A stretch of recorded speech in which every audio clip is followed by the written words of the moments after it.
Do you want to understand how Ork win paths and detachments impact someone's success at an event? Do you want to understand how different data sheets and units are utilized outside and inside the meta? Well, welcome to WAAAGH Tactics, where today we're going to talk about 3 Ork players that were successful, as well as their detachments, their paths to victories, and how the green tide might be the way to counter the oncoming meta. So welcome to WAAAGH Tactics. So like always, let's give a shout out to our sponsor, the Baron of Dice. Check them out in the description for 5% off because nobody likes taxes and they allow us to do our paint competition. Shout out to 5K subscribers and shout out to the Baron of Dice and their beautiful premium dice that allow us to do our paint competition. You can see here on screen how beautiful they are. Shout out to our successful gets and shout out to our tactics token. So if you're getting to using the Tactical Brigade, make sure you check that out as well. If you need some help keeping them orders get going. So, of course, let's start with the stats and the facts. I kind of jumped ahead with successful walls, but you talk, it's all good. So, right here on the screen, you can see that I have the Orks win percentages. So we want to see how these Orks gets are doing, bring some context to the stats. That way people can, understand what we're looking at here. So, overall, Orks are looking at a 46% win rate, which is down. Not something I'm really that upset to see. The reason you don't want to be upset to see that either is because if you're sitting too high at the top for too long, GW runs up on you with the Nerf hammer and bat you down. So you don't hate to see that. Now, we do have some deceptive win percentages here. Bring them some context. We do have a 52% win rate with 11 players on Dread Mob. Oh, sorry. That was wins, excuse me. 4 players on Dread Mob. I knew that was too many. I was like, I went over this earlier. 4 players on Dread Mob for a 52% win rate. That's respectable. One of those players did go X1, and we're going to be talking about their list because I appreciated it. Then we have a green tide player, only 2 for this weekend, but one of those players was actually undefeated, which we will also be covering. And I have notes from this get, so shout out to him. We have 4 Tactical Brigade lists that win X and 1. I'll give some context to that in a second. We have 34 players for that detachment, the most played detachment in for all the Orks. 49% win rate, so it dropped a little bit, but it's still at a really healthy spot. GW would like to see that. I don't hate to see it. I think there's always a lot of reasons for that as people are experimenting with it. And I think they should keep experimenting with it, especially if you watch this channel. You know that I'm always down for that. Then we have the Bully Boys, where they had five players, no ranked placements, but a 48% win rate. Like I always tell people, Bully Boys are totally fine. They enjoyed the fact that we had a WAAAGH change. It helped them greatly. If you're playing Bully Boys, enjoy and have a good time. I'm sure y'all do good. But it was only 5 players doing that, still just about as many as Dread Mob. And then we have The Hunt, which 43% players win rate had 3 players. And then Cultist Speed, shout out to that crazy get who had 1 player. And then we have Warhorde with a 37% win rate with 24 players, 1 person getting X and 1. We're not going to cover this get, but I did look at their list and it's beautiful. So kind of interesting to see here, right? We keep talking about how Tactical Brigade seems to be the way that most people are playing successfully, but it's not the only way. There are really good Warhorde lists and performances that are going out there. A lot of very high level players, world level players, love Warhorde still. I think that it's just that a lot of the time, kind of like how people look at Ultramarines and they say, hey, this is they're doing bad because their stats say they're bad, when really we know it's just because it's a lot of entry level players go to the Ultramarines. In this case, this is entry level detachment, where a lot of people a lot of the time just default to Warhorde for their detachment for their first time at events. I think it's totally fine. Don't be ashamed if you had any unsuccessful weekend or if you did worse than you wanted to. It's all good. I don't think this is really impacting if Warhorde sucks at all. I think Warhorde is pretty awesome. And we do have a get that did show up and perform with that, even though we won't be covering. So we'll be covering that Tactical Brigade. And with that being said, let's give a shout out to the successful WAAAGHs and bring some context to what I mean of the X and what these X and 1s. So we have Richard Gastel with the Oxford Onslaught with 4 and 1. He ran as Warhorde. He ran Gaz. He ran a shock attack gun and a tank buster unit, simply 1. I really like that because a lot of the time, if you have just one transport that has something really detrimental in it, at the time of this recording, we just had Art of War do a stream where they had our boy Michael Mann on there, and they had Cypher to pop out of that transport. He was really annoying to get to. In this case, something like a tank buster unit and a SAG, just having one of them can change the dynamic of the game where you could actually crack open someone's transport and eat up that important unit. He did have Zagra as well. Really good for taking up space. Really good pressure on the wall. Even if you don't have to kill things, you just want to go up and touch things that you can't necessarily punch out when you want to. It happens. We have Mandos, of course, to create space for Zagra and some aggressive play. And then he had some Breaker Boys on that list. We have Stephen Crowley, which was at Cherokee Open. He went 7-1. You can see his games on War Games Live, I believe. I watched a couple of them. People from our community did. It was a great time. Shout out to War Games Live. He had 5 trucks, 3 war bosses, 3 shock attack guns, 3 knobs, and 3 tank busters squads. Great job by you, Stephen Crowley, on that. Then we have I'm gonna mess up these names. So Mihai, I think it was, at a 2-1. Sorry, 2-1-2. And then we also have Marcelo Antonio with a 2-1-2. So this is why I showed X and 1, but these were actually draws. Now, shout out to Meta Monday because we love that gift. Everybody does, but he doesn't make the distinction there when you look at the stats. That's why we're just giving some context here. So even though they did do X and 1, which is still good, we just so everybody knows they were draws. So on Miha, it was gas, 2 beast bosses, 2 war bosses, 3 trucks, and a wagon. I like that. Don't have to go all trucked out. 1 wagon is 3 trucks. This feels really good. Doesn't take up so much parking lot space. Then we end gas. Love gas and Warhorde. Then for Marcelo, he had a really alpha strikey kind of orc detachment where he had a beast boss on Squigosaur who had his redeployment stratagem. He had Zagra. He had a squad leader beast boss, which is really fun to see. And then he had a brick of 10 storm boys and some other stuff so he can really play that early pressure game. So shout out to you, Gits, in your successful walls. Now, we'll start off with the first list that we're going to be covering. Shout out to the chat. What's up? We get Brandon, whoa, and Jay, Jank. I see you gets in there in the chat. Of course, this is live, so say what you guys got to say. And luckily, we have some notes and we have some other things that we're going to talk about today. So excited. Starting off with the first player of this event, the one who went undefeated, was our boy Noah Bedham.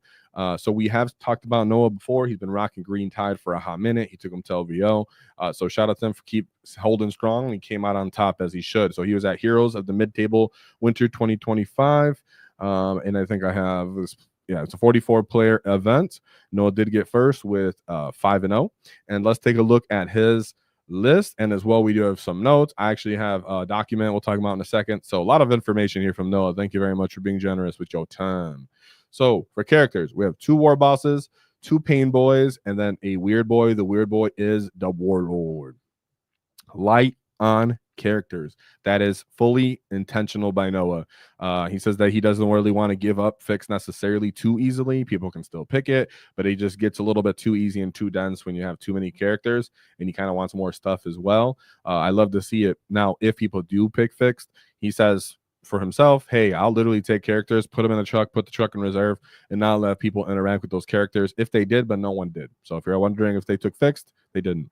Then we have his battle line. So he has 4 units of 20 boys. He did bring the rocket launchers. He does appreciate the rocket launchers. And then we'll talk about how he deployed them and how he utilized them when we look at his notes real quick.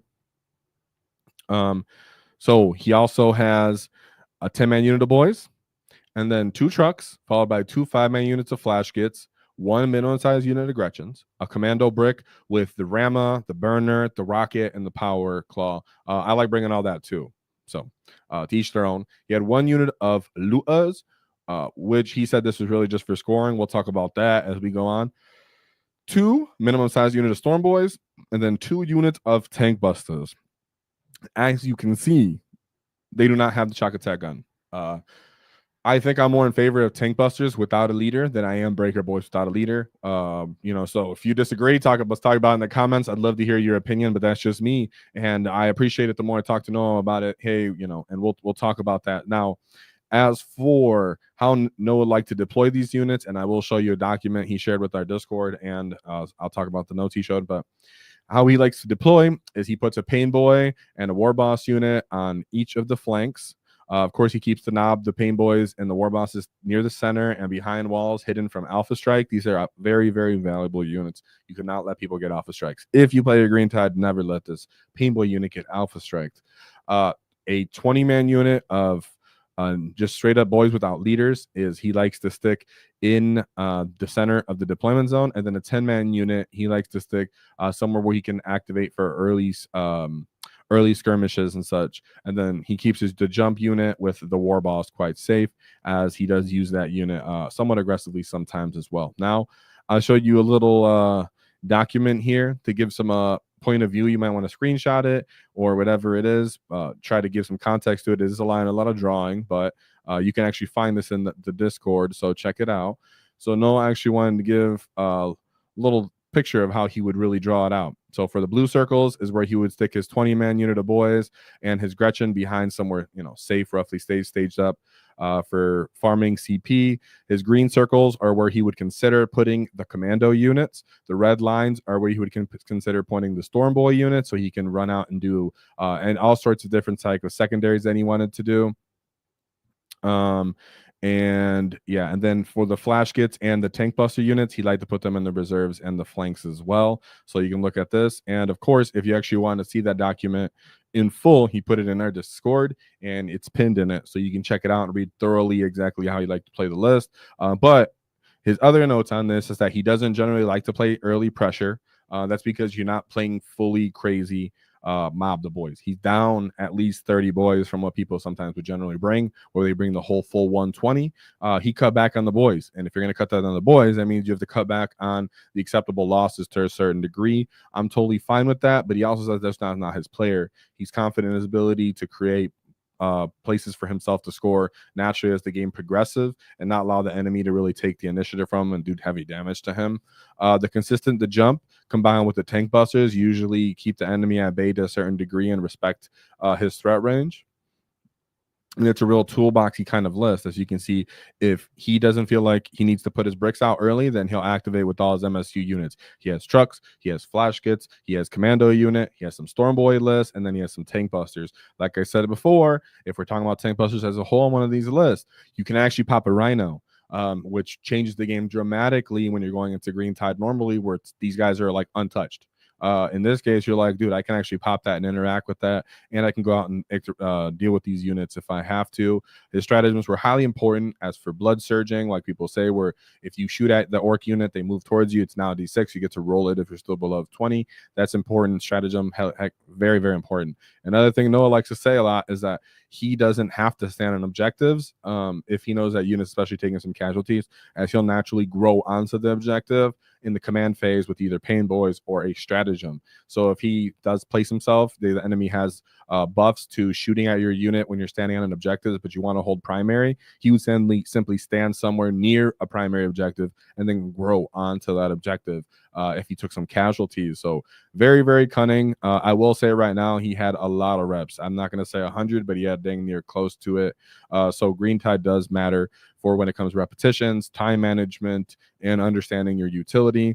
There's so many more notes that I can go into, but we'll go through it as we go through his actual path to victory, and hopefully some more of his notes and context comes up. Shout out to the chat. Yeah, I love this list too. It's a lot to play though, right? Because I'm more of a throw meat at you. If you haven't seen our other boy on here, John Holbrook, who runs Green Tide, he took him to Worlds. He likes to do all the meat, just more bodies, all the bodies. One, it does matter on time clock, and then two, it does play different as to how aggressive like your options are. Noah doesn't have to go full YOLO as the meta is evolved, so his Tide approach, and I really appreciate that. So let's look at how he did. Or sorry, actually the list that he went into, and then some of his notes for how that went. So for his first game, we have the Grey Knights Warbane Task Force. So we have the Grandmaster and Nemesis Dread Knight, 3 of them, 1 Strike Squad, 2 units of Inceptor Squad, and then 3 more Dread Knights, followed by 3 Purgation Squads. So this is just Dread Knight spam.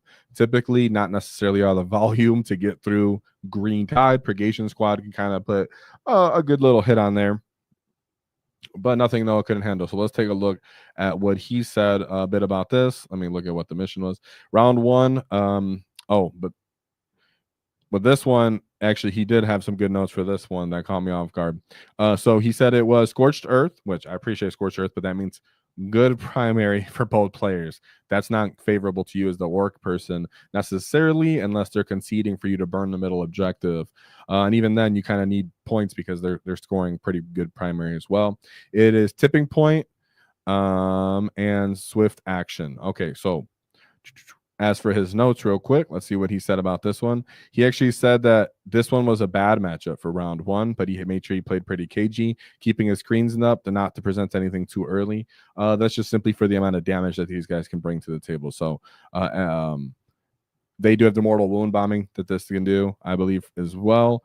What he was saying, on turn 2, he presented the 20-man unit of boys and jumped, nailed a jump onto his natural expansion.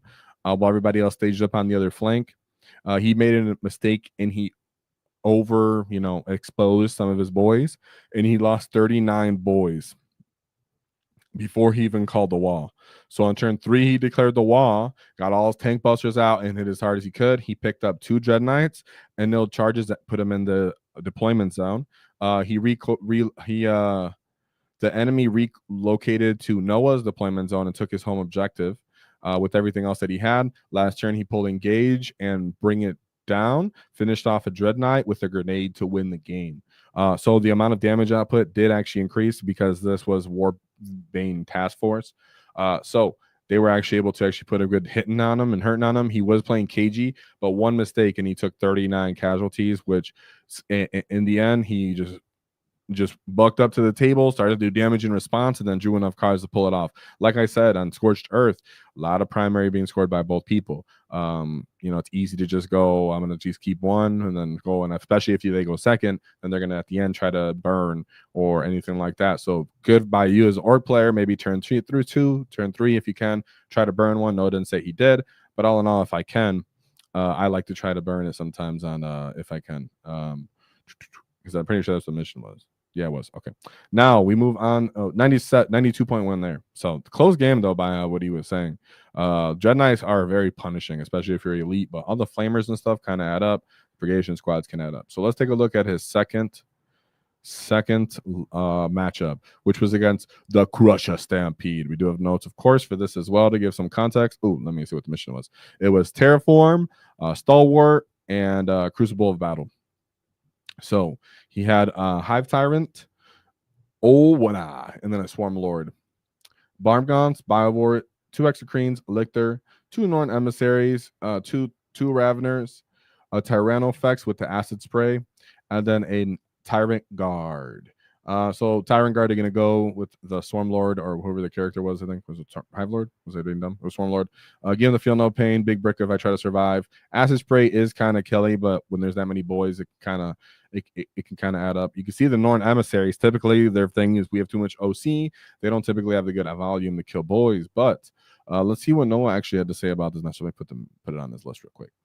Let's see what Noah had to say about what happened in this matchup.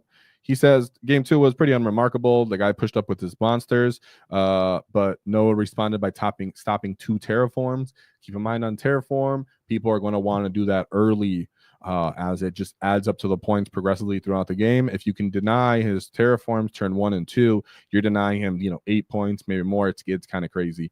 So that's a huge factor. It sounds like it's not because he just throws it in there like I just denied it.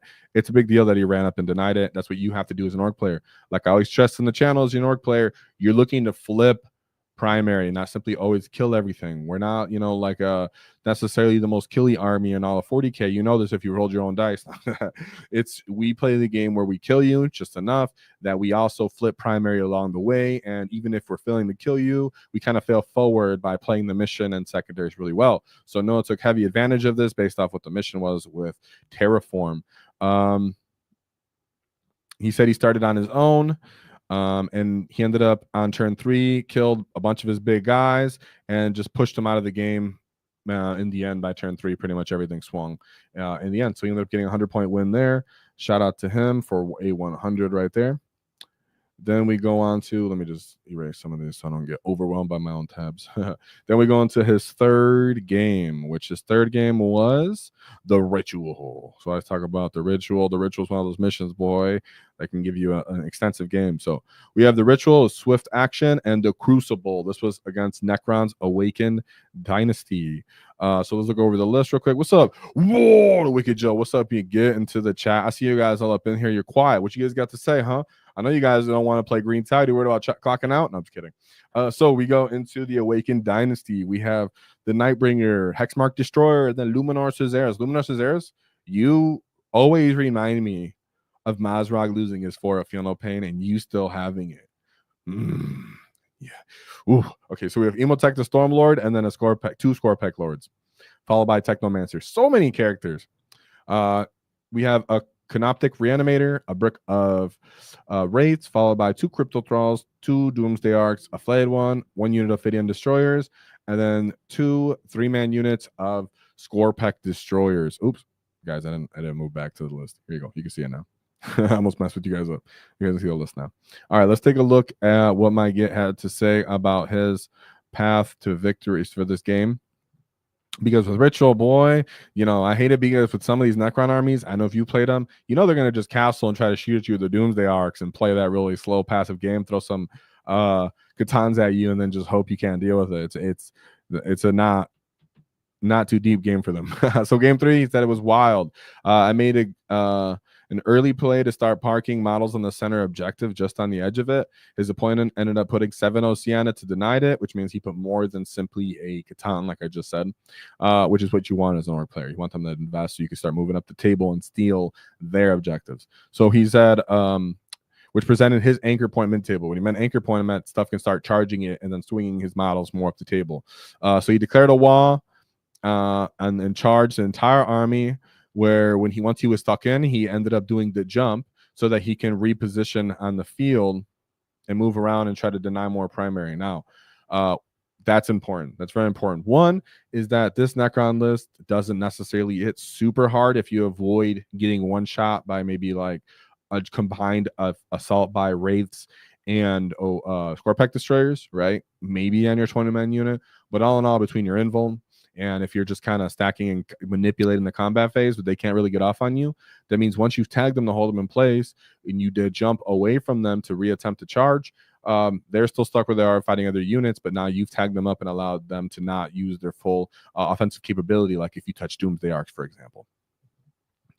So the other thing about that is people don't understand that the jump is not a fallback. You did not make the fallback move. You just jumped out of combat, which means, yes, if you jump out of combat, you can re-engage with another charge, which is what Noah was ended up doing, which is very smart because whenever you're dealing with Necrons, touching them is a big deal. Stopping them from playing the game when they want and how they want. He said he did end up whiffing charges the entire game, but he ended up winning it on the back of the regen strat, the blood surge strat, and manipulating movement in combat, like I said, with the weird boy by being smart. So great job by Noah there. Love to see when someone outplays the Necrons, especially on Ritual. Then we move on to his game 4. Whoa, what's up? Whoa, what's up, the clip? I see you, boy. Hey, what's up, Arkan? You're playing against bids just like that one on Saturday. Oh, well, now you got some tips. You get OC matters, and tank buzzers definitely make a big difference in that mid matchup, huh? So in his 4th game, let's take a look at his 4th game, where he went into the Thousand Suns. This had actually been notoriously kind of hard for Ork Tide players because they actually do bring the volume to pick up your Tide.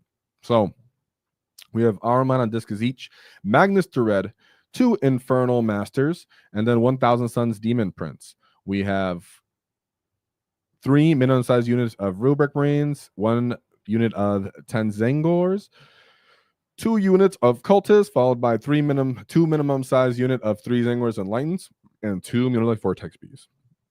Pretty much what we're seeing all the time from these Thousand Suns list. I'd say the biggest new piece is the Demon Prince. Other than that, this is what you kind of expect from the Thousand Suns. So let's see what Noah had to say about this game. He said it was a hard-fought matchup, and it was really rough as he fell for an early WAAAGH bait and failed some charges.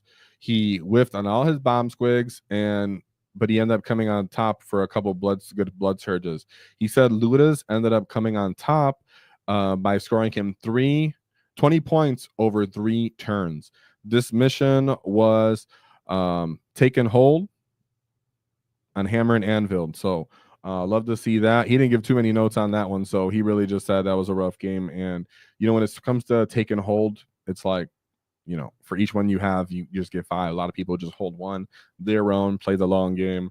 And so you really have to kind of be the aggressor. So you have to be like a cautious aggressor, which is why he was pointed out that it was hard fought. So 79-point win, hard fought victory there for Noah. Then we go on to his last game, which was into Astra Militarum, where they're running the Strike Force. So he has gone. Oh, is it Strike Force? Let me see. He said, yeah. So for this one, it was Lichpin, Search and Destroy, Raise Banners. So we have Gaunt's Ghost, followed by Lord Solar Leontis, 1 platoon command squad, tank commander, and then Ursula Creed. 1 unit of Cadian shock troops, 2 minimum size, 3 minimum size, 4 minimum size unit of Catachat jungle fighters. That's some good scouting. Infantry squad, followed by 3 Toroxes, 2 units of heavy weapon squads, which they had 2 mortars. All of them had mortars, excuse me. A Lehman Rust Exterminator, 2 Rogel Dawns, and then a Scout Sentinel. Love to see it. So we hate to see these mortars, as they really mess up with your grots at your home objective.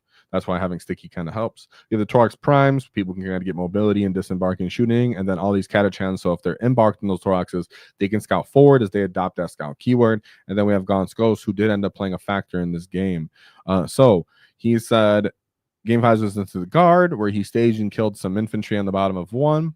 And he made a bunch of screens with his infantry. So I'm assuming he ran forward with the Catachans and just staged up maybe the Krieg also or something behind him. Or what were the Cadians behind him. He said he also got on the line and was able to focus down one of his big bricks of red squad of Ork boys, and he used like 900 points roughly, he's just guessing, of that many points to focus down that big brick of Ork boys.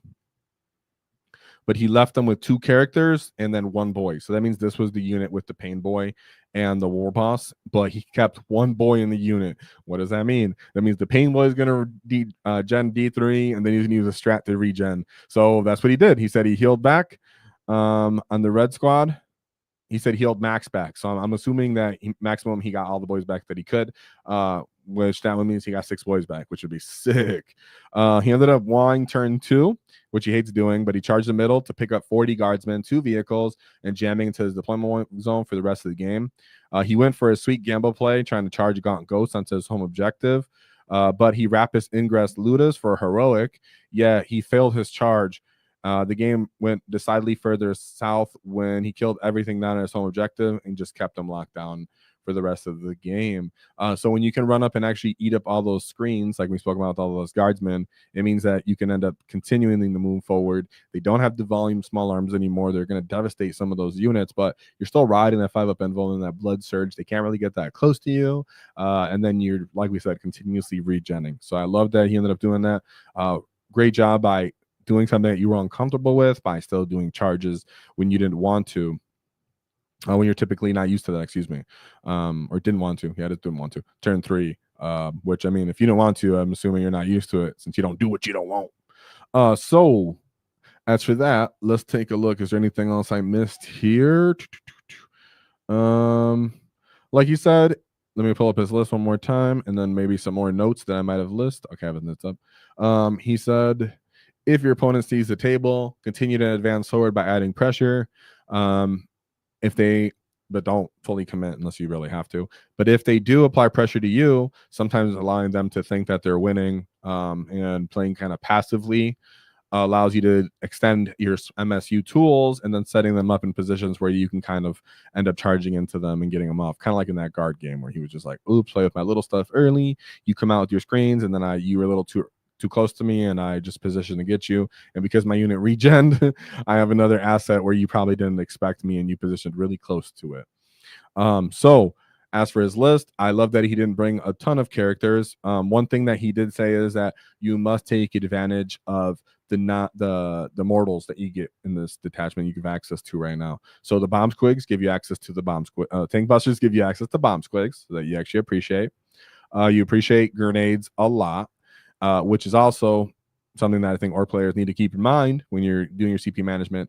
His dirty syringe from the Pain Boy is a big deal, so never forget to utilize that and get your mortal wounds off on that. That's why you also don't let that unit get, focused down and precision out on the characters.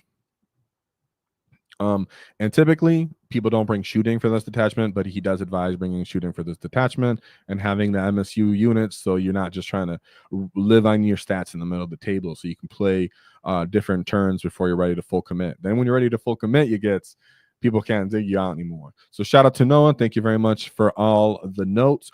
War for the rise of the green tide. As everybody's playing really,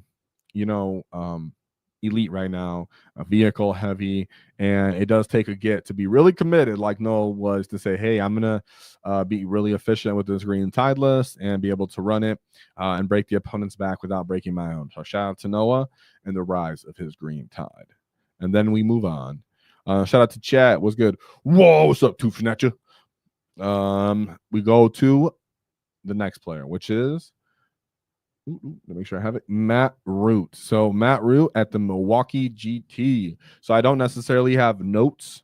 Sorry, like to hit the notes from the player himself, but I do have the mission layout and the mission schedule. So at least I have that kind of context we can work with, which is good for me. So we have Matt going 4.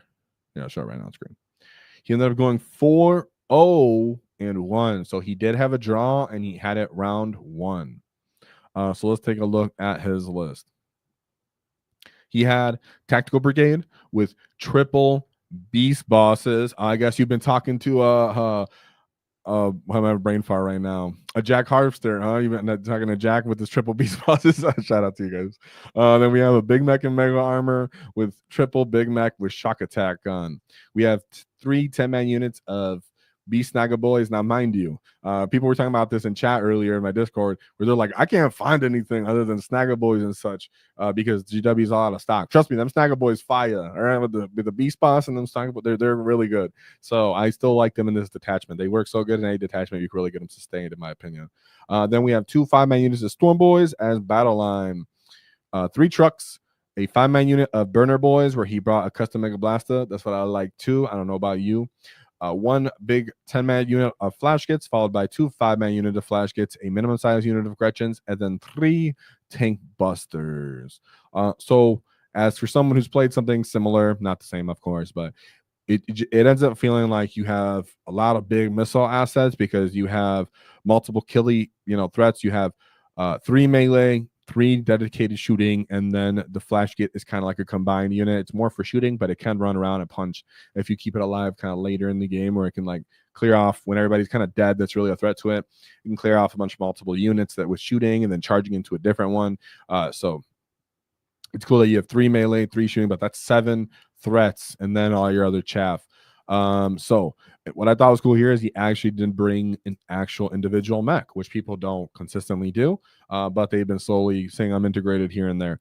I like to bring Gobboomer on it to give it out, but if you are bringing the mech, a lot of the time is because you're utilizing the mech, the open top or firing deck ability from your trucks. That way your Tank Buster or your Flash Kits can really get off and start shooting multiple times. If your unit gets tangled up and you have to fall back with one, you can fall back with one of your other units and fall into a transport, and the transport can drive away and they can shoot. So there's a lot of like modality and mobility in this that there is. Of course, not everything goes into a transport every game, but if you were to designate what it does, it'd be Tank Busters. You could say go into multiple SWAT teams here, then go into vehicles. You could say the Flash Kits, Big Brick probably gets a truck because it's a big profile unit, and then maybe one of the 2 of these Beast Snagga Boys, Beast Boss units do. Plenty of reserves options here. You can put 1 Beast Boss unit in reserve. You can put Tank Buster units in reserve. This was on, like I said, we have for day 1, it was actually layout 3. So I can actually pull that up so you guys can actually look. Oh, let me hold this back. I still have stuff from earlier. Shout out to the chat. See you guys. Pull layout 3 here up so we can look at it while we talk about this. No grots for home. Super lean. No, he has one grot unit right there, right above the tank busters. Yeah. Yeah, but imagine if someone did bring no grots. I can never imagine someone not bringing grots intentionally. So we're looking at this mission here. It was layout 3. So depending on what deployment zone you have, reserves are quite optional for layout 3 here. So like I said, tank busters would be pretty solid for that. Oops, popped away from that.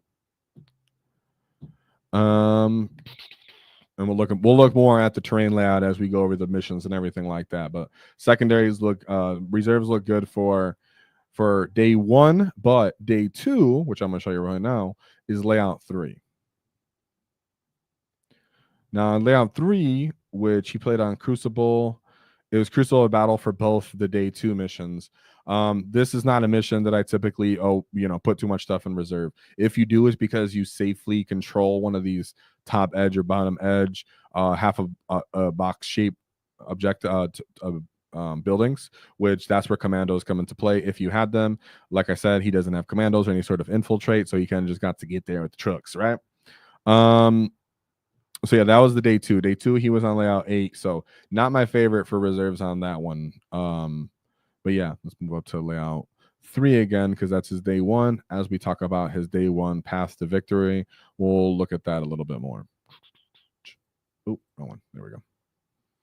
So let's look at his path to victory. Like I said, starting with his draw. No Morks. I mean, that means he couldn't put all 3 tank busters in reserve. Yeah, he can't put all 3. No, but he could put. That's why I said he could put 1 in the truck or 2 in one. He could put 2 in, 1 in the truck and then run SWAT teams.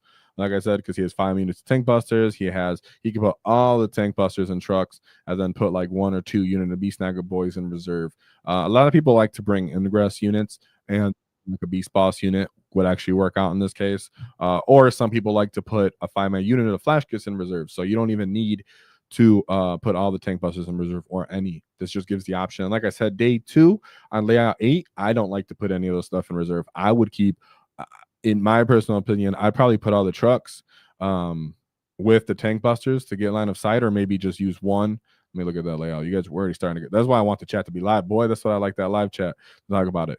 Because on layout 8, pull it up here, you could stage up right in the middle with like a tank buster unit, but you could also use a Beastboss unit for that, where you stage up in the middle. So if anybody kind of wants to commit to the middle of this, depending on what the deployment, it was Crucible, like I said, so it's coming kind of across where you can use that middle to stage up with 1 shooting. But all in all, you want trucks that could run out and kind of get some of these lanes.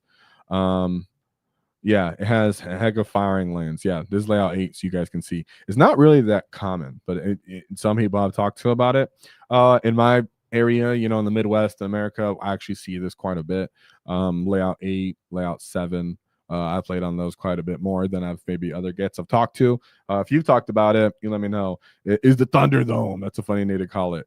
So yeah, these don't rely on reserves a lot, in my opinion, which is why I said in day 2, when he's playing layout 8, probably put tank busters in the truck.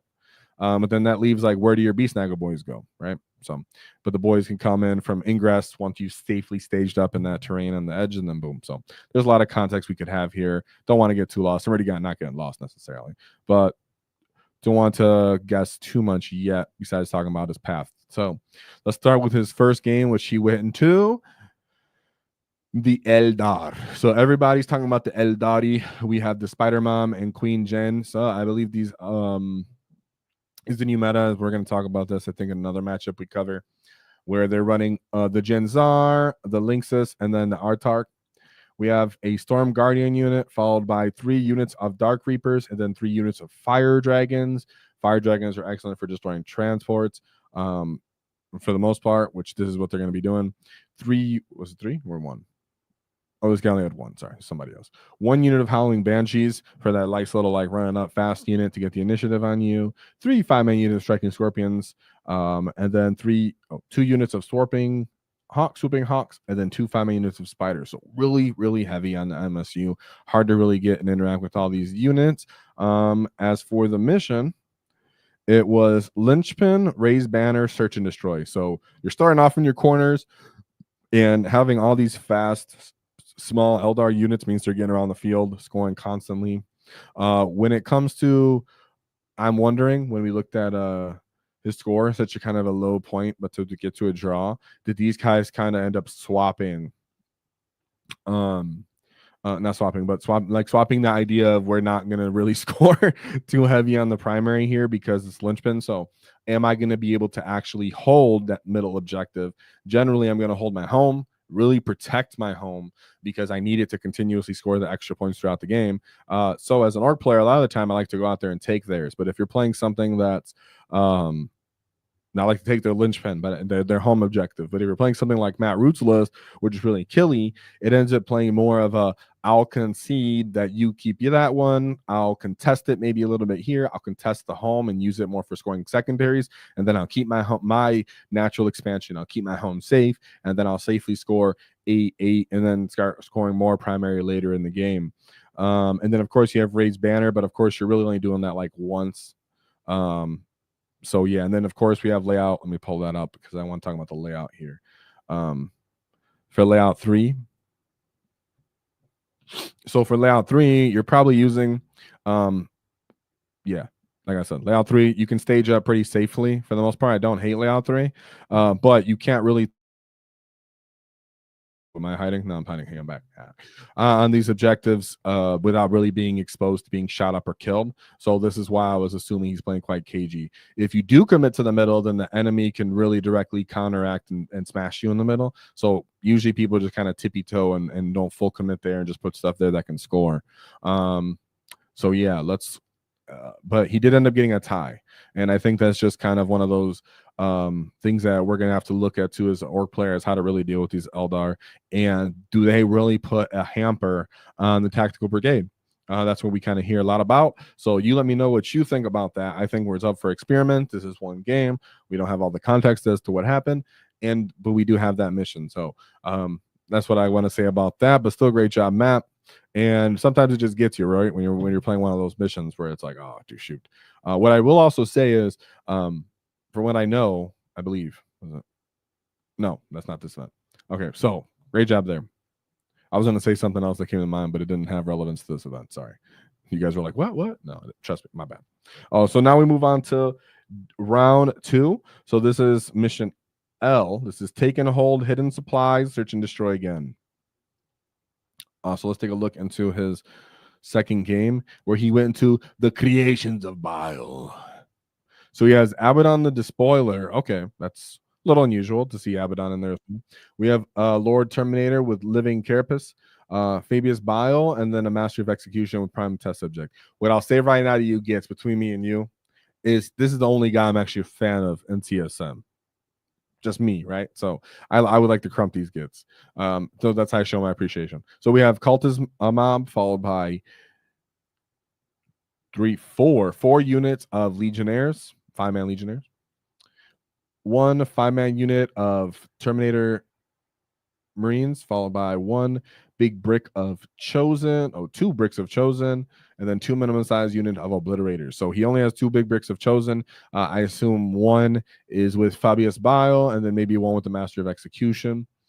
Again, this is on layout 3, like I said, and search and destroy. 2 Obliterators for their indirect fire to be wary of, and then a lot of little 5-man units of Legionnaires. I would say the advantages that they kind of have so many points tied up in Abaddon, and typically these guys are already kind of low on assets.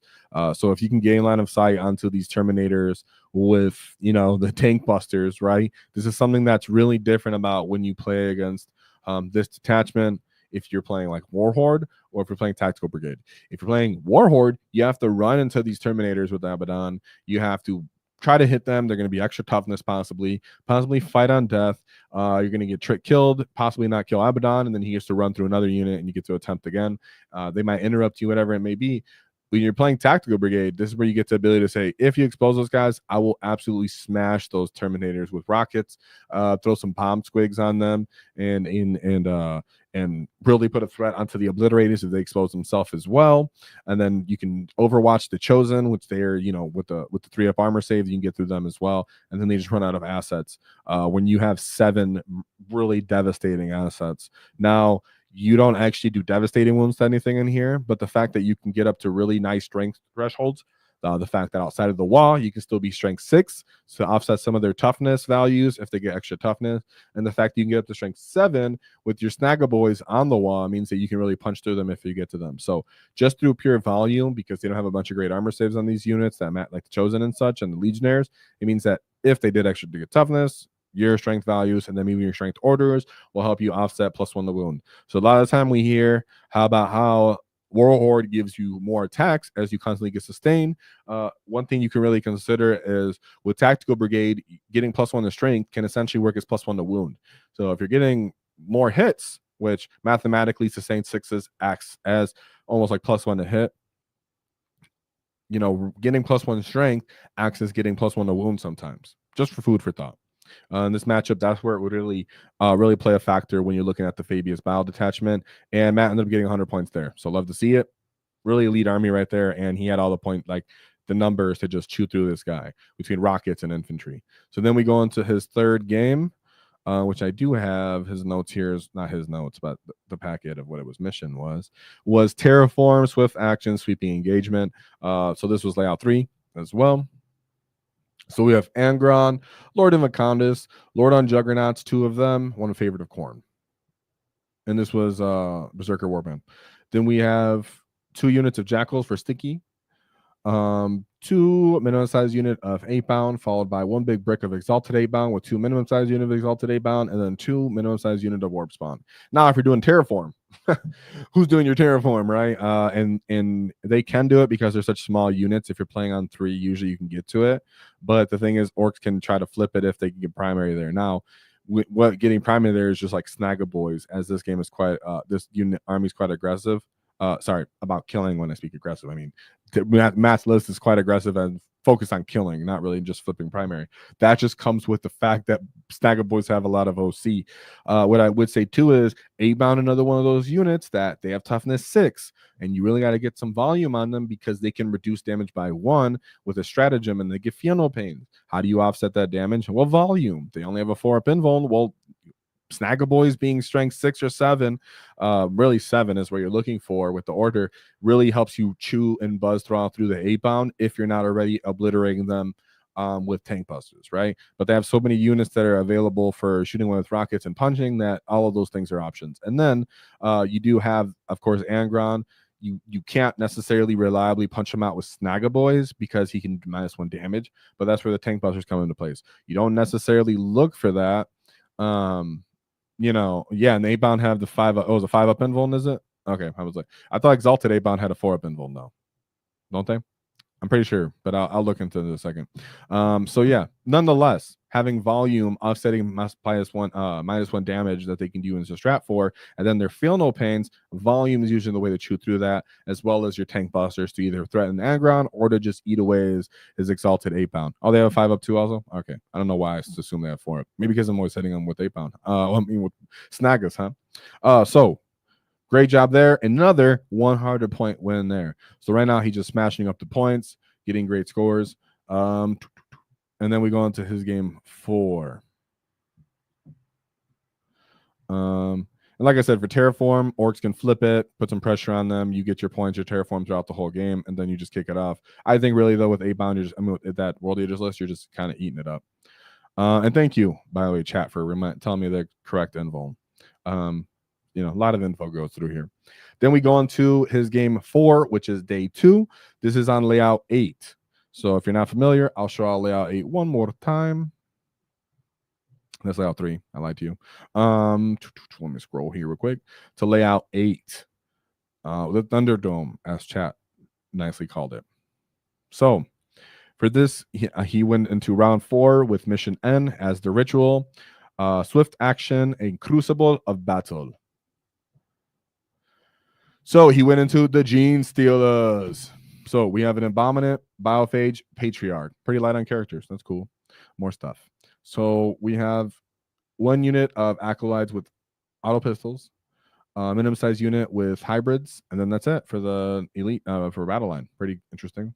1 dedicated transport, and then he has 1 5-man unit of aberrants, followed by 2 individual Achilles Ridge Runners, followed by a 2-man unit of Achilles Ridge Runners, 1 unit of Adeline Jackals, a Galath Rock Grinder, 1 unit of Metamorphs, 2 units of Pure Strains, one of them as a 10-man, one of them as a 5-man. Then he had allies. His allies were the Death Leaper, 2 10-man units of Gargoyles, a Lictor, Parasited Mortrex, and Von Ryan's Leapers. I would like to see this list just because it'd be so cool, thematically speaking, where you get to see the united force of Tyranids and GSC.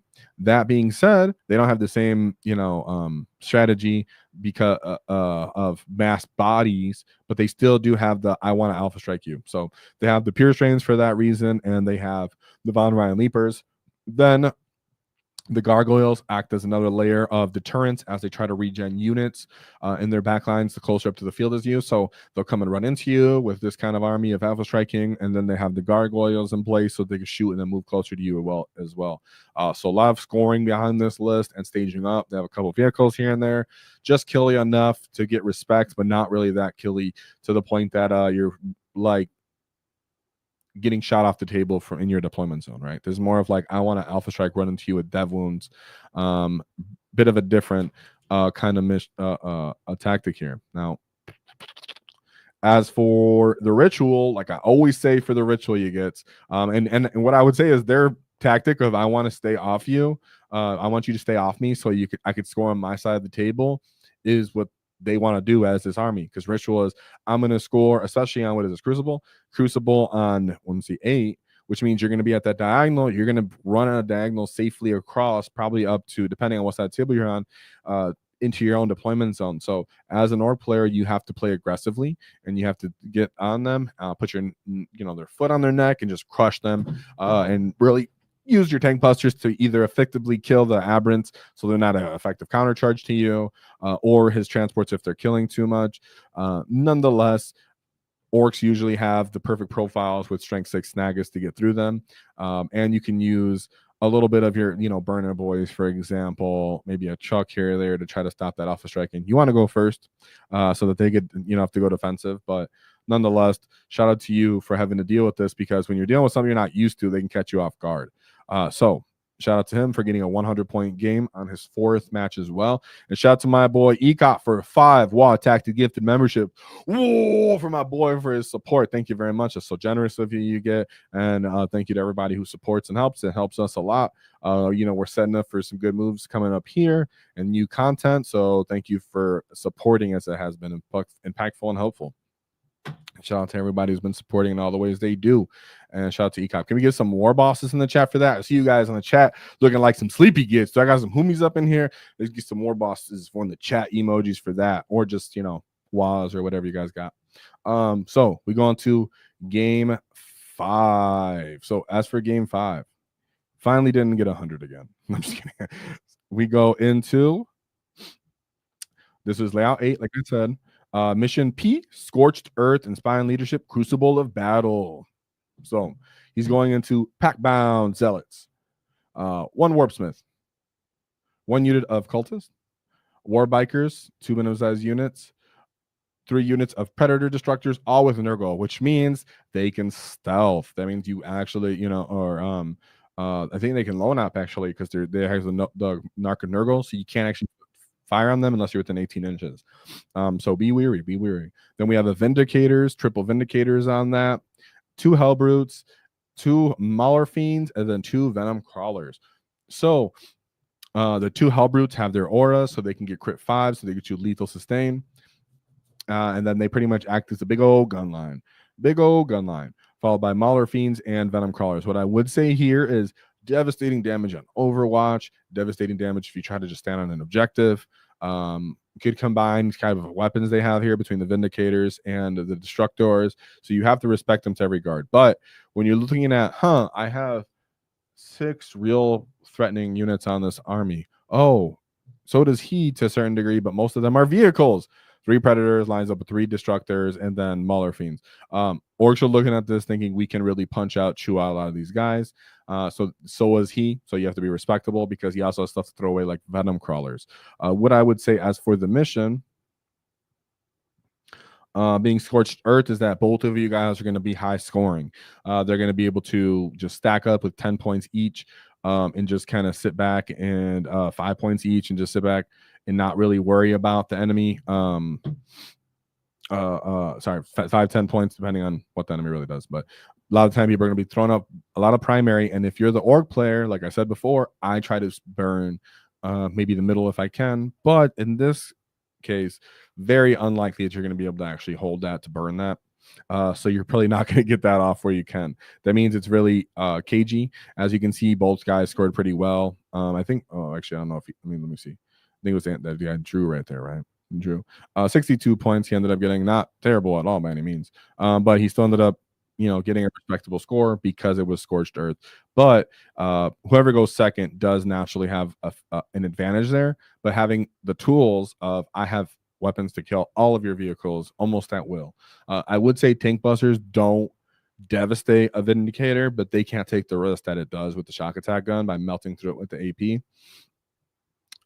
So nonetheless, this is kind of like I felt like was a meta read based off what we're familiar-ish with Matt Root. Not that I've met him, but Milwaukee is close to my area, so we've been at events at the same time together. And yeah, he definitely brings stuff that's pretty aware of what he's going into in that meta.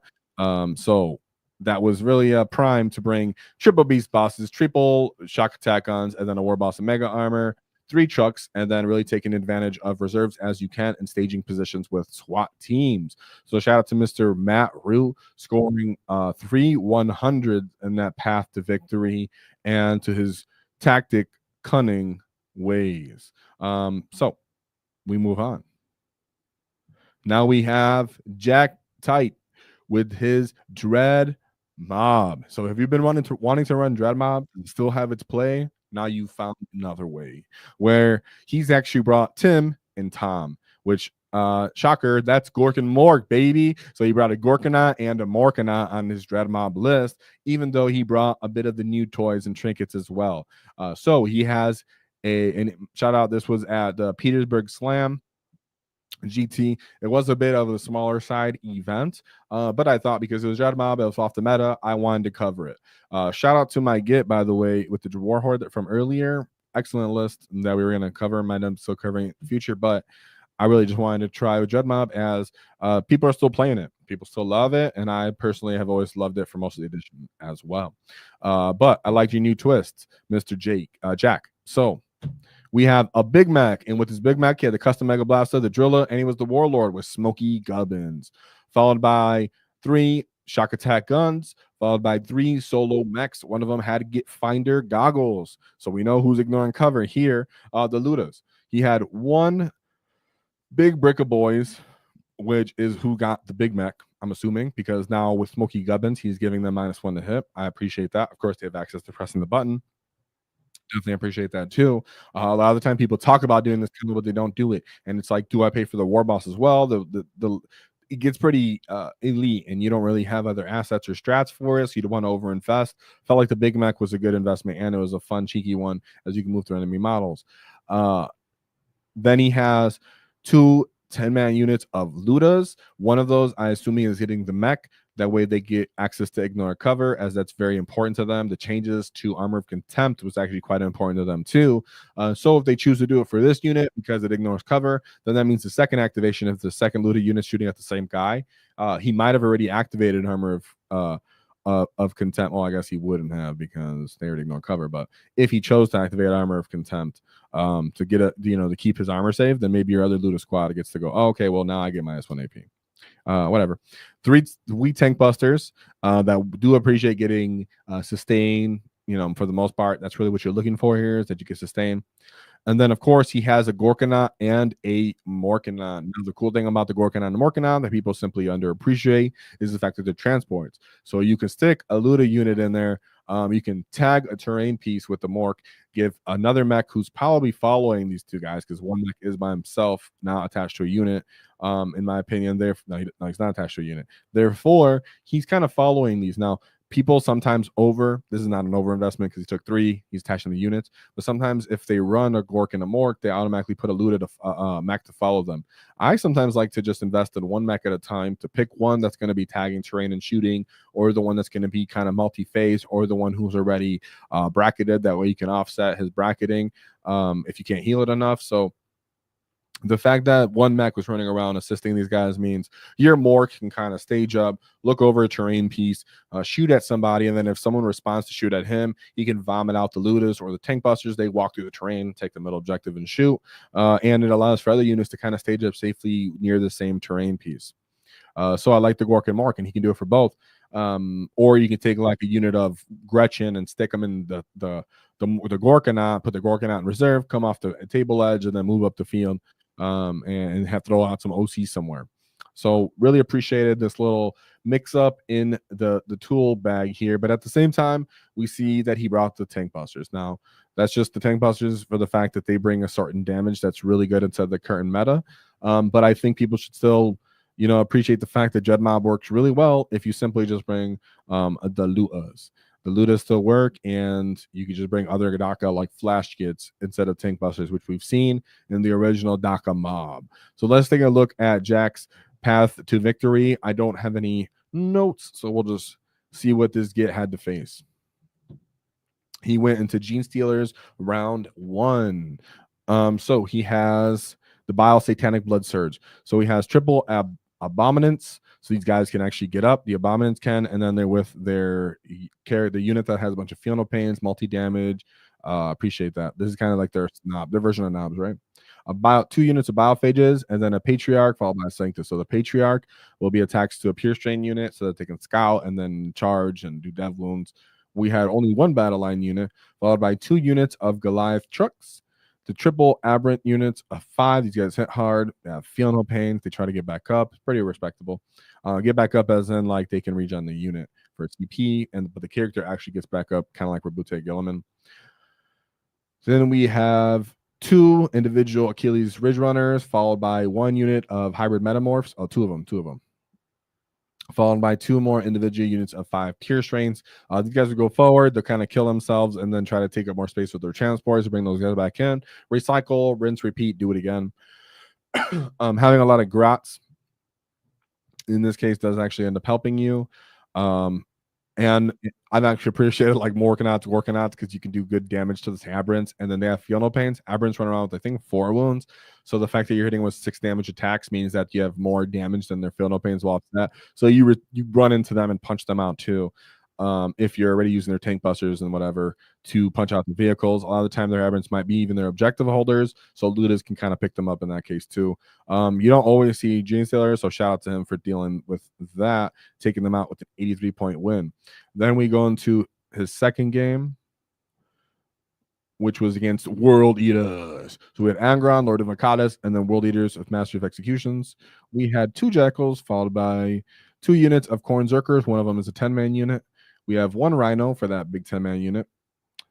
2 units of 8-bound, minimum size unit of 8-bound, followed by a big brick of Exalted 8-bound, followed by a small unit of Exalted 8-bound, and then an individual Chaos Spawn. I don't think, especially that. So World Eaters is one of those matchups that I appreciated the World Eaters army for wanting to go toe-to-toe with me and everything.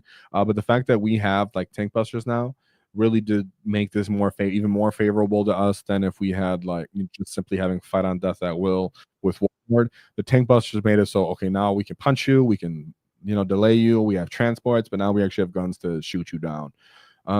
So it would have to take a different version of World Eaters, and then they don't have options because they have great rules, but it would take different versions of World Eaters to give different threats.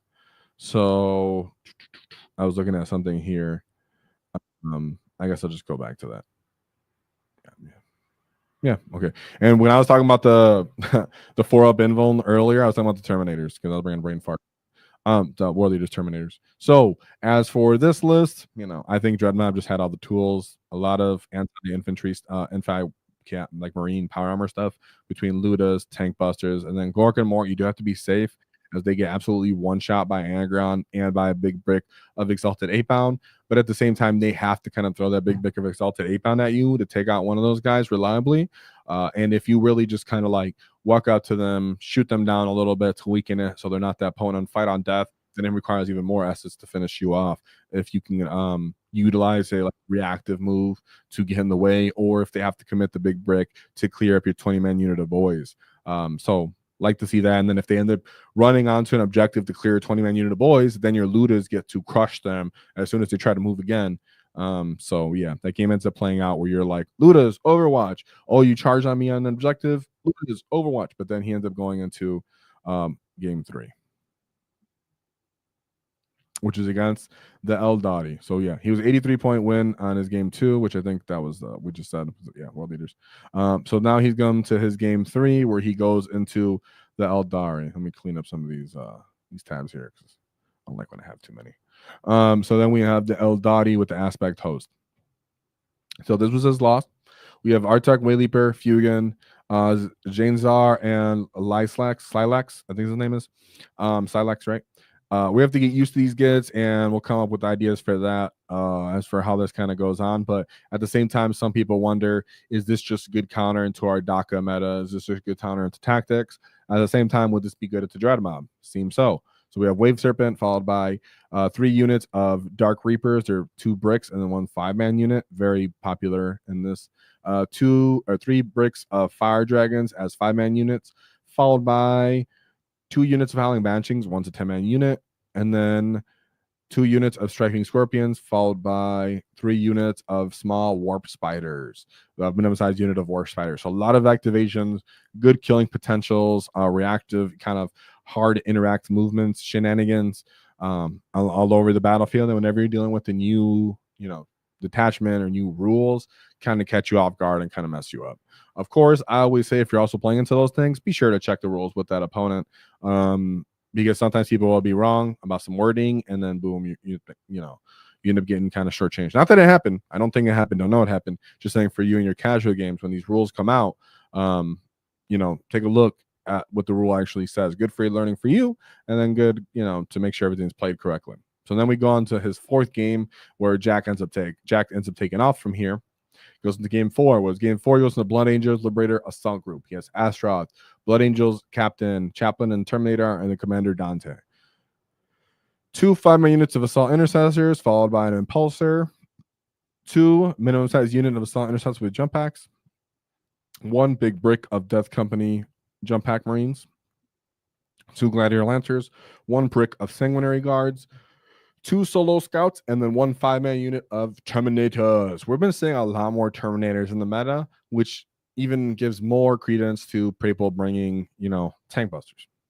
Just say, right? Because you also get blast off that. So even in this detachment where you're not getting +1 hit against them, a little bit more shots, you're still appreciating it. And then, of course, Sanguinary Guard, another thing that tank busters love to shoot at. Oops, I took everything off because you wanted to see my head. The Sanguinary Guard, which typically we'd have to run into them and fight them and deal with them. And having like your 20-man unit of boys so that they have to run up and punch it. And then they have Gork and Mork, means your Lancers can hurt them, but it's going to take both your Lances rolling respectably to eliminate Morkanot, for example, because your Morkanot at least has his 5-up invuln. In that case, if they get exposed, you can choose to just simply pop them with the tank busters. Like I said, but you could fill the Gork and the Mork with tank busters, so when something peeks line of sight to it, they get out. Their 3, they walk up to close the distance even more, and then you hit them with their 24-inch range. Or you're putting them in in reserve if you had to. Mind you, he still does have 2 trucks, which those guys could have been his Luda wagons instead. Sometimes people use the trucks though the Ludas for reserves because they have better range, and then the Ludas stay inside buildings and simply walk out because they can see down the lane of fire, compared to putting tank busters inside of trucks and then using the flanks to get those lines of fire. So that's more likely what happened, but to each their own. I'm just giving ideas for everybody to be playing off. As for what's most likely happened, that's a different story. One thing, like I said about these big 10-man unit Death Company jump packs, is once they run in, to simply clear the 20-man unit of boys. And then you got Ludas overwatching, picking up those guys. That's going to be your main target for those Ludas because they do not have 2-up armor saves. And then, of course, any of these intercessors or these jump pack guys, again, really important to take advantage of your reactive moves as well. 100-point win there. And then we go to next game. And then keep in mind, guys, reactive moves is crazy on your Gretchen. And then the fact that on the 4+ you do D3 plus 1 mortal wounds means you could be picking up 2 of those models just by simply reactive moving of like jump back intercessors or something. So it gets crazy. Then we go into his last game, which is last game, which you should, if you're going well, let's say you're on a good win path, even if you lost one earlier in an event, expect to see some form of knights. They just seem to be everywhere. Kind of good on the time clock game sense. Good, entry level army, and pretty easy when you're just running the same like 3 or 4 data sheets nonstop. So expect to see a good gatekeeper. Make sure you have the tools for it. In this case, he did. So he had a Knight Rampager followed by 5 brigands, and then 5 carnivores, followed by 2 minimum size unit nurglings, a poxwalker, and sloppity biopiper. Now, what I will say here is you do have to keep in mind that brigands, when they get melter range, can do damage to your Gorkanaut and Morkanaut, but your toughness does make it that it's not reliable, meaning that the carnivores are going to be what's really trying to close the distance on you, or Rampager. Keep in mind, you can just simply land 2 wounds in combat on one of these gets and do 12 damage. They do a feel no pain, so you still got to chip them down first. But you also have tank busters to help crack these guys, or like the Rampager. It would take 3, I would say, tank buster units, unless you're rolling hot, to reliably take out this Rampager. Of course, you always have access to popping the strat for big shells for bigger gets. And when you're playing with like the Gorkanaut and the Morkanaut, and you're closing the distance on like these brigands and these carnivores, remember you can choose lethal for something like your Gorkanaut and put some pretty respectable wounds just by sheer volume of shots, and then running in there and finishing them up in combat. So I love to see it. The Gorkanaut and the Morkanaut, in my opinion, did play a difference in this matchup. As whenever I've gone into it, and when you're playing into like a high toughness spam matchup with the Dread Mob, even though you do have the big shells for bigger gets and access to lethal, you can have an issue with being overwhelmed and saturated with high toughness to the point that you can't just use your big shells to clear that one unit. So tank busters help offset that, and then Gork and Morks help offset that, because one, it draws them in to tank buster range, to your 20 boys, to your Ludas, and on objectives where you want them to be if they're punching your boys. But then you actually have the ability to shoot and charge and punch out the high toughness durability models. Tank busters and the Gork and Mork bring that for punching. Now, do I think this is hypothetically going to do, well, like a 300 person super major? Gorks and Morks are quite susceptible to what the meta brings, but they do get invulns, at least the Morkanaut does, and the Gorkanaut will appreciate it on the wall and does appreciate it in their strategic reserve.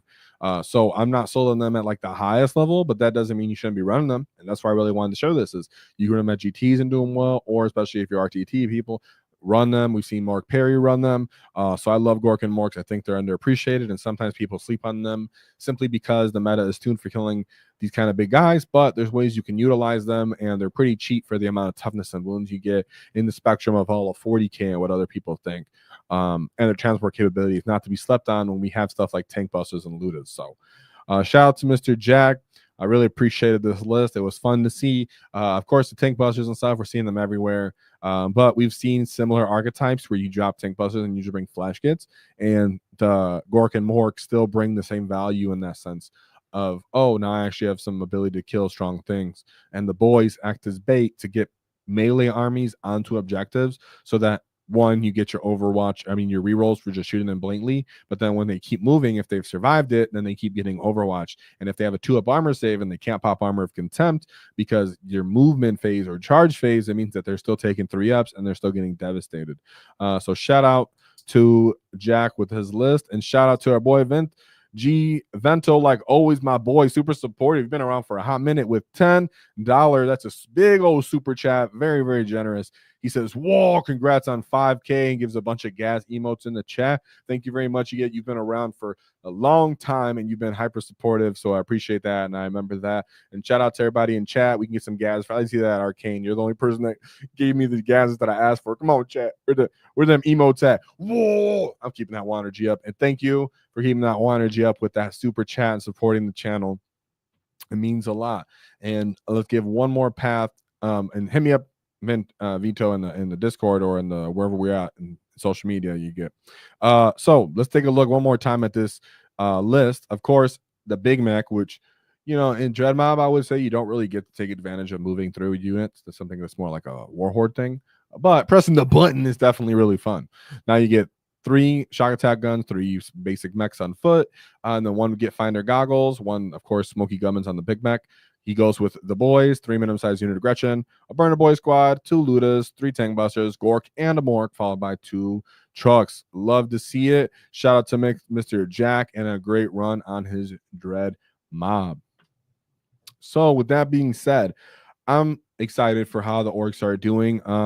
Yeah, we didn't win that many huge events going on, and of course we're getting a lot of exit ones where we're dropping off near the end or kind of early, and our win rate kind of went down in percentages, but that doesn't mean anything negative. If anything, it keeps us away from GW's Nerf Hammer, and it keeps us on everybody's radar to a certain degree of they start teching against us. Now, really hard to tech against orcs because we have so many detachments that are useful. What they really would tech for is tank busters, right? And tank busters don't really appreciate anything that's above tank T10, and that can take a 4-up, we'll say invuln, right? If we can end up taking a 4-up invuln or like a 4-up save, like a Vindicator and cover with Armor of Contempt, and it can still take great armor saves. Those armies, those units, tank busters might take more commitment to end up filling. But the real value is the fact that tank busters work into infantry and a bunch of different vehicles. So you can see them in a lot of different detachments. If you can't get your hands on breakers, I would say don't really sweat, as we see Knobs and Beast Snaggle boys totally filling the role quite well and doing really, really favorably. We're seeing basic boys do favorably. So I don't think you have to really run on to chase anything too much. The only thing that really would change a lot of outcomes in your games would probably be tank busters. And in that case, one, they are kind of easy to kind of like proxy or kind of make up, right? You can ask for bits from somebody and kind of do a kit bash with them, or use old boy kits, model rockets, and just kind of use those guys as your tank busters. So don't worry about getting the exact models, just maybe something that looks like a rocket, and that's good enough. Maybe a little easier than the Breaker Boys. So they've been making a lot of the most impact, and chat just went off right now with a bunch of support. But I guess I stirred the wall, and y'all got crumping. So we got 5 WAAAGH Tactic gifted memberships, from a murder mouth war to this getting stuck in the competitive scene, trying to get stuck in. So I'd like to see what you've been doing. And then we have, of course, my boy Arcane Asylum. Whoa, Mr. Bond. Mr. Bond. Okay, that's something new. And you guys, 5K hype train. Any plans about talking about that tactical brigade that placed second to the Titans in NC this weekend? I'm not hearing anything about that, but if you hit me up in the Discord, maybe I'll talk about it next weekend, because of course we do these constantly, and I didn't see which list was that Warhorde list. Considering I had them all up, but I would check. But it was one of Warhorde. It was a tactical brigade, I think you said, right? Yeah, tactical brigade. So I wonder if it was any different. If it was any different than like a bunch of tank busters, I'd be interested, or maybe I have like mounted. We've been seeing a couple people with mounted at those tactical brigade. That's pretty excited, right? Pretty exciting. So with that being said, orcs are in a great spot. Don't be weary of trying things out the meta. I don't think it's been set in stone yet. I don't think you need to run to force tactical brigade to work. I think Warhore's awesome. I think Bully Boys works very well. I think Dread Mob still really freaking cool and fun to run. The fact that people make everything works in multiple attachments is what's really making Orc shine. So as much as you guys might think I have to do this thing or one thing, if you're not going to a Worlds tournament, a super major event, I don't think you need to sweat so hard as to just chasing what's particular in the meta. You don't need simply 3 tank busters. You can bring Ludas, you can bring other forms of DACA, other forms of melee, and really focus about the fact that Orcs love OC, we love flipping primary, and we love have the ability to also score secondary. So focus on playing the mission, playing to our strengths, and that they're controlling your rate of attrition. With that being said, shout out to the tokens if you need that for focusing on your tactics brigade. But with that being said, there's only one thing to keep in mind, is that we have the paint competition this Friday that we're going to be showing off the flash kits and giving some lore insight. So join us for that, as it'll be our first time talking about lore, which is something I've always been wanting to do. Yes. So we'll have fun with that. So with that being said, only one thing to keep in mind is don't cross the wall, because we'll knock your teeth out. Whoa.